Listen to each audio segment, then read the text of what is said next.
Okay, now let's go back to our discussion about the oral contraceptive pills, the OCPs, which are commonly available everywhere. Even in the smallest barangay, there are pills available through their so-called barangay health center.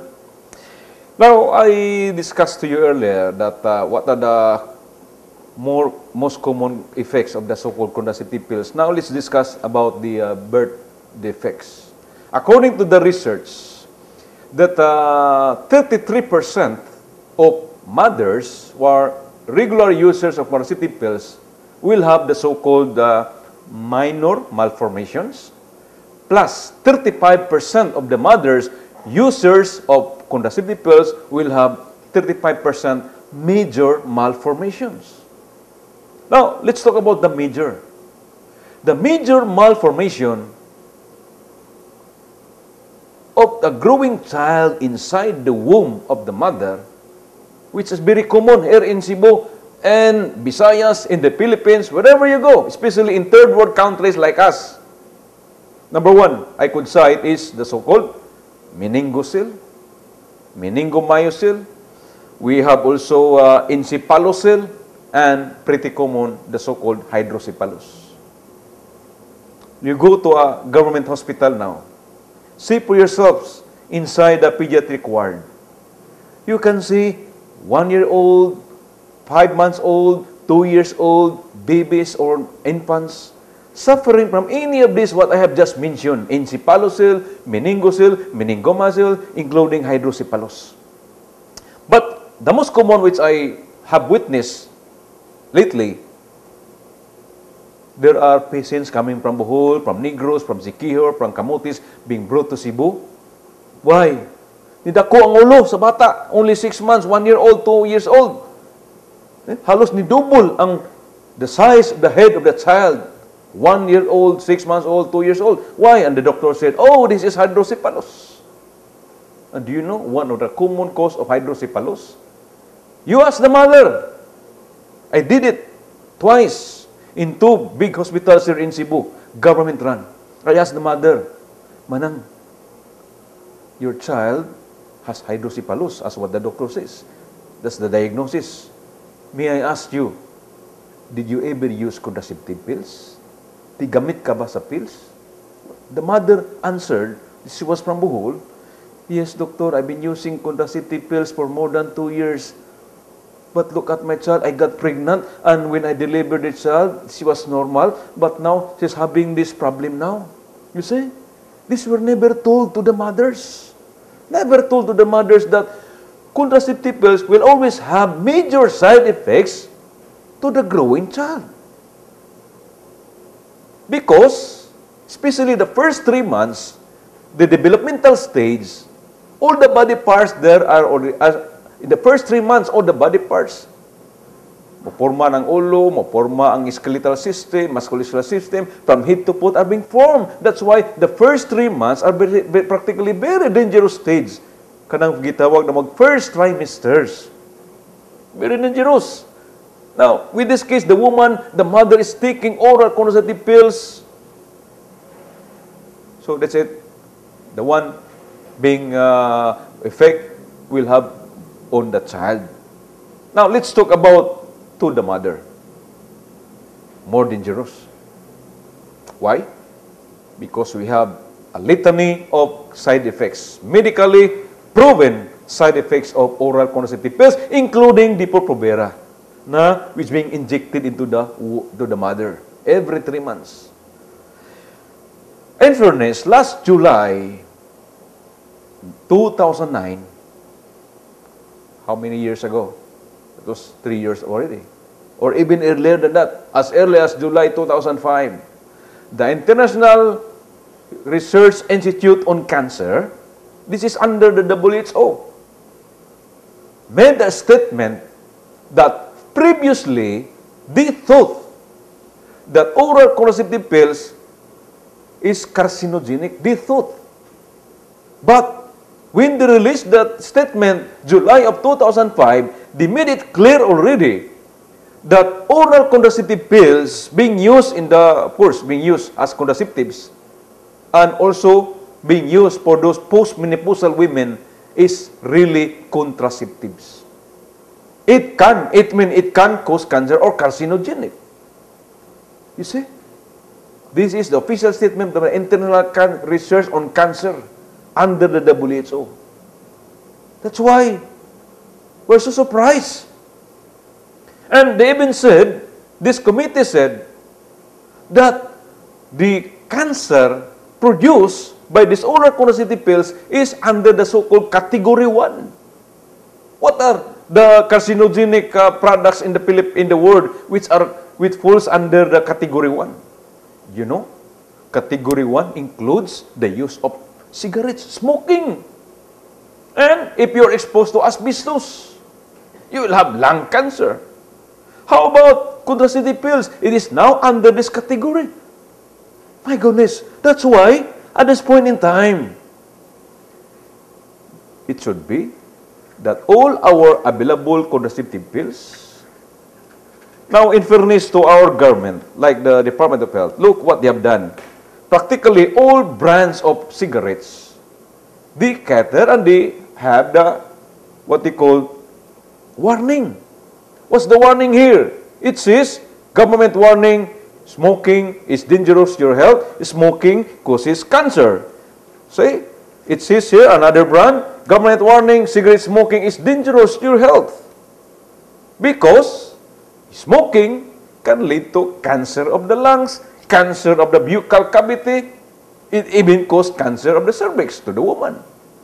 That's why we doctors suggested that in fairness, for the users who will not believe us, that they should also put in here writings like warning. This product, use this product at your own risk because these pills can trigger cancer, stroke, heart disease, etc. Okay? It's in fairness to the users, to the woman using these pills every day. They must know that it has high risk of having all these complications and side effects. Now, what are the major side effects of oral contraceptive pills? We have a lot of litany of major effects of oral contraceptive pills. What are they? I could cite you at least 10 or even more. Number 1, cancer of the cervix. Dangerous. Number 2, breast cancer. You know, every October is the so-called Pink October. Why do they call it Pink October?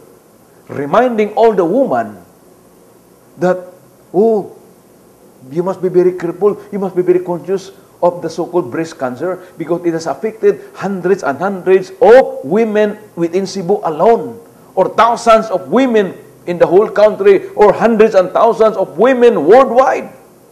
That's why they have the so-called Pink October.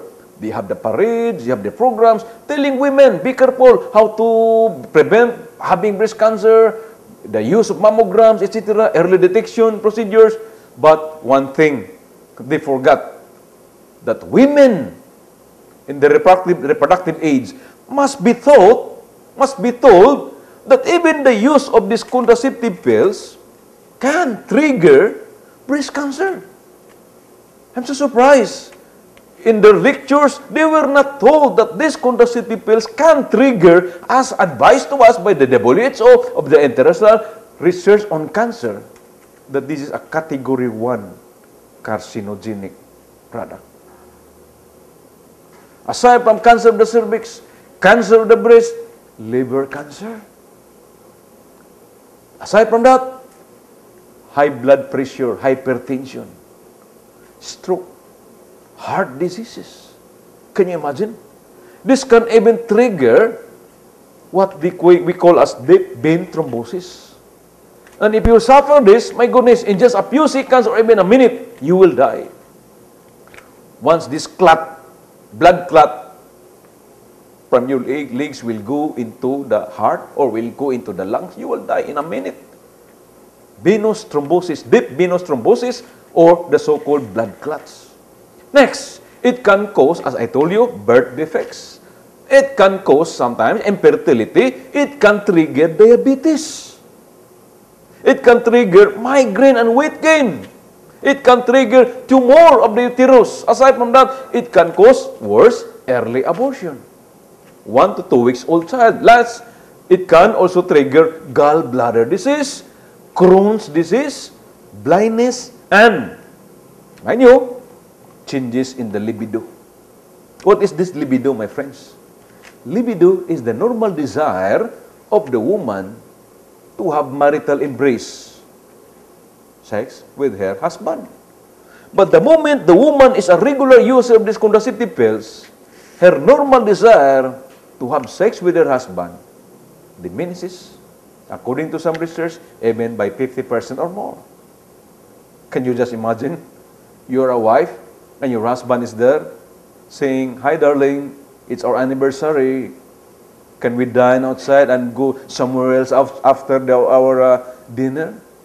Of course, couples, married couples, you know what we're doing. But instead of embracing that very moment where they will have their very precious nights because it's their anniversary, wedding anniversary, what happens?